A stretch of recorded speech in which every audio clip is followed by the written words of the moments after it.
देखेंगे इल्यूस्ट्रेशन 7, हमें दिया है कैपिटल एम्प्लॉयड 2 लाख दिया है, EBIT 30,000 दिया है, KE 12.5% दिया है। अभी दिया है दो कंपनी है, लीवर्ड कंपनी और अनलीवर्ड कंपनी। लीवर्ड में क्या होता है, डेट और इक्विटी होता है, और अनलीवर्ड में डेट नहीं होता है, सारे का सारा इक्विटी होता है। तो ये दिया है, और अभी बोला है 15% इन्वेस्टर इज होल्डिंग 15%, तो हम लीवर्ड फॉर्म में 15% होल्ड कर रहे हैं। Calculate the increase in annual earnings, annual earnings कितनी इंक्रीज होगी अब अगर हम दूसरी कंपनी में जाएँ। तो चलो अभी हम स्टार्ट करते हैं, सॉल्विंग स्टार्ट करते हैं। इस सबसे पहले वैल्यू ऑफ बोथ फॉर्म देखेंगे, means value of lever form की भी फाइंड करेंगे और वैल्यू ऑफ अनलीवर फॉर्म की भी फाइंड करेंगे। इससे हमें पता चलेगा कि कौन सी ओवर वैल्यूड है, कौन सी अंडर वैल्यूड है। तो चलो स्टार्ट करते हैं। पहले देखते हैं वैल्यू ऑफ लीवर फॉर्म।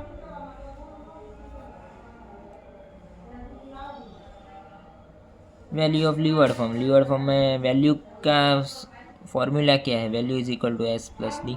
तो अभी एस फाइंड करने कैसे मिलेगा, एस हमको मिलेगा EBIT माइनस इंटरेस्ट अपॉन के करेंगे तो हमको इक्विटी की वैल्यू पता चल जाएगी। तो EBIT हमें दिया है 30,000, कॉमन दिया है, अभी ये भी 30,000 दिया है, 30,000।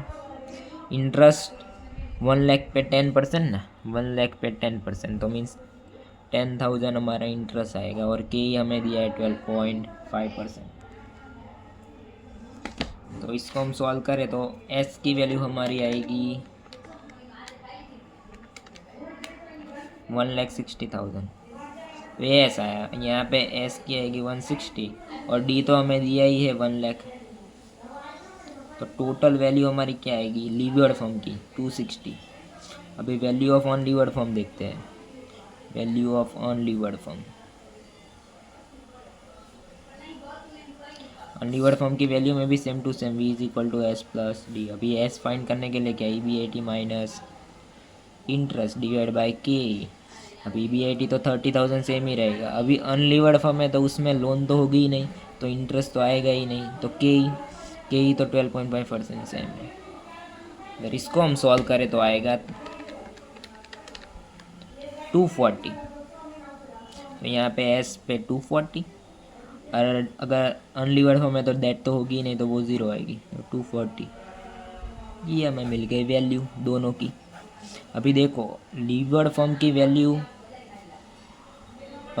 260 है, और अनलीवर्ड फॉर्म की वैल्यू 240 है, एंड EBIT हमारे पास है 30,000। अभी आप सोचो कि अगर 260 की वैल्यू देख के भी 30,000 कमा रहे हैं, 240 की वैल्यू देख के भी 30,000 कमा रहे हैं, तो बेनिफिशियल क्या होगा कि हम 240 पे 30,000 कमाएं। तो यहाँ पे हम जाएंगे lever to unlevered, means levered firm की जो लीवर्ड फर्म है उसका शेयर्स की वैल्यू ओवर वैल्यूड है, मीन्स 260 कमा के भी 30,000 दे रही है, और जहाँ पे अदर कंपनी 240 कमा के भी 30,000 दे रही है। तो बेनिफिशियल क्या होगा कि हम लीवर्ड के शेयर्स सेल करके अनलीवर्ड में इन्वेस्ट कर दें, तो हम यहाँ पे जाएंगे लीवर टू अनलीवर्ड। तो चलो लीवर टू अनलीवर्ड जाएंगे, तो सबसे पहले देख लेते हैं कि हमारी लीवर्ड फर्म में अर्निंग्स कितनी हो रही थी। तो lever in earnings from lever firm,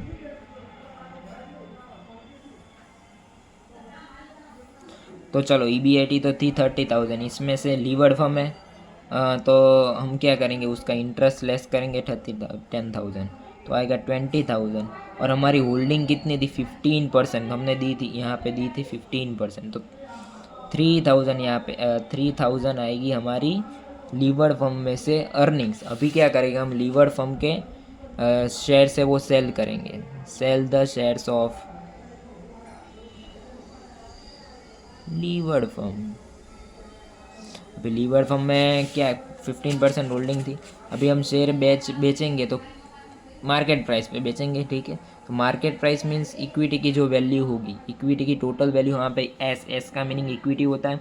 तो 1,60,000 हमारे पास इक्विटी टोटल है, उसमें हमने 15% क्या है हमारी होल्डिंग है। 160 का 15% करें तो यहाँ पे 24,000 के हम शेयर्स बेचेंगे, और यहाँ पे लीवर्ड फर्म में से अनलीवर्ड फर्म में जा रहे हैं, तो लीवर्ड फर्म में हमारी टोटल डेट थी और जितना परसेंटेज हमारा होल्डिंग था उतना बोरो करना पड़ेगा। तो बोरो द मनी कितने 1 लाख हमारी थी टोटल डेट, इसमें हमारी होल्डिंग 15% थी, तो 15,000 का हम क्या करेंगे, लोन बोरो करेंगे। तो टोटल फंड अवेलेबल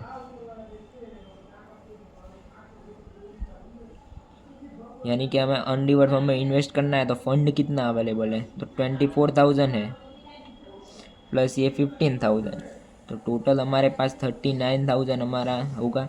तो अभी हम क्या करेंगे, 39,000 हमारा फंड अवेलेबल है, वो 39 सारे के सारे हम अनलीवर्ड फंड में इन्वेस्ट करेंगे, और उसके बाद अनलीवर्ड फंड में जितनी अर्निंग है इसकी उनको कंपेयर करेंगे लीवर्ड फंड की अर्निंग के साथ, और दोनों का डिफरेंस होगा वो इंक्रीमेंटल अर्निंग होगा। तो पहले अभी हम करते हैं invest in shares of unlevered firm. चलो, invest in shares of unlevered firm, कितना हम इन्वेस्ट करेंगे, सारा के सारा इन्वेस्ट कर देंगे 39,000। अनलीवर्ड फर्म में मीन्स सारा का सारा इक्विटी होगा, तो हमने जितना भी 39,000 इन्वेस्ट किया है वो सारा का सारा ऑल इक्विटी में इन्वेस्ट किया होगा। अभी अर्निंग्स कितनी आएगी, earnings from unlevered firm, earnings from unlevered firm, तो 39,000 हमने इन्वेस्ट किया है, अर्निंग के ही जितनी आएगी, तो के ही हमें दिया है 12.5%, तो 39,000 इंटू 12.5% करें तो हमारी अर्निंग्स आएगी 4875। अभी यहाँ पे हमने बोरो किया था मनी, तो उतना इंटरेस्ट भी हम पे करेंगे, interest on borrowed fund, borrowed money जो भी लिखो, 15,000 10% की थी ना, 10% यहाँ पे दिया है 10%, तो 10% के हिसाब से आएगा 1500 इंटरेस्ट आएगा। तो ये लेस करने के बाद हमारी नेट अर्निंग्स आएगी ना, नेट अर्निंग्स आएगी 3375, net earnings from unlevered firm की आएगी ना। तो अभी हम कंपेयर करेंगे अर्निंग्स फ्रॉम लीवर्ड फर्म के साथ, earnings from levered firm, levered firm की अर्निंग्स हमने यहाँ पे फाइंड की ना 3000, तो ये 3000 लेस करेंगे तो हमारी 375 अर्निंग्स बढ़ती है, तो यहाँ पे आएगी इंक्रीमेंटल अर्निंग्स, कितना 37